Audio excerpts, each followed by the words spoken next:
Everyone, Hokkaido ஜப்பான்ல எங்க வீட்ல யூஸ் பண்ற கெரோசின் ஹீட்டர்ஸ் பத்தின ஒரு பதிவை பார்க்கலாமா? நீங்க இப்ப பார்த்துட்டு இருக்கிறதா கேஸ் கம்பெனில இருந்து இந்த கெரோசின் டேங்கர்ஸ்ல ஃபில் பண்ணிட்டு இருக்காரு. இந்த அபார்ட்மெண்ட்ஸ்ல ஒரு 4 to 5 கெரோசின் டேங்க்ஸ் இருக்கு. இதெல்லாம் ஒரு ஃபில் பண்ணிட்டு போனதுக்கு அப்புறமா இந்த டேங்க்ஸ்ல இருந்து நம்ம வீடு கனெக்ட் பண்ணிருக்க இந்த கனெக்டிவிட்டி பைப்ஸ் மூலமா நம்மளுக்கு கெரோசின் சப்ளை ஆயிடும். இந்த ஹீட்டர்ஸ் ஆன் பண்ணிட்டோம் அப்படின்னு சொன்னா நம்ம வீடை கொஞ்சம் வார்மா வச்சுக்கும். கெரோசின் வாசனை அதெல்லாம் எதுவுமே வராது. இந்த கெரோசின் ஹீட்டர்ஸ் மாதிரியே கேஸ் சப்ளை பண்ற ஹீட்டர்ஸ் கூட இருக்கு. கரண்ட்ல யூஸ் பண்ற கரண்ட் ஹீட்டர்ஸும் வச்சிருப்பாங்க நிறைய பேர். இந்த ஹொக்காய்டோ அப்படின்னாலே கொஞ்சம் ஜாஸ்தி குளிர் இருக்கிற பிரதேசம் தான்.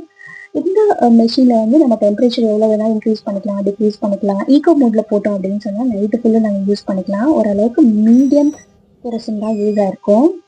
அதே மாதிரி சைல்ட் லாக் ஃபெசிலிட்டிஸ் எல்லாம் கூட இதுல இருக்கு. குழந்தைங்க இருந்தா ரொம்ப பாதுகாப்பா கூட இருக்கும்.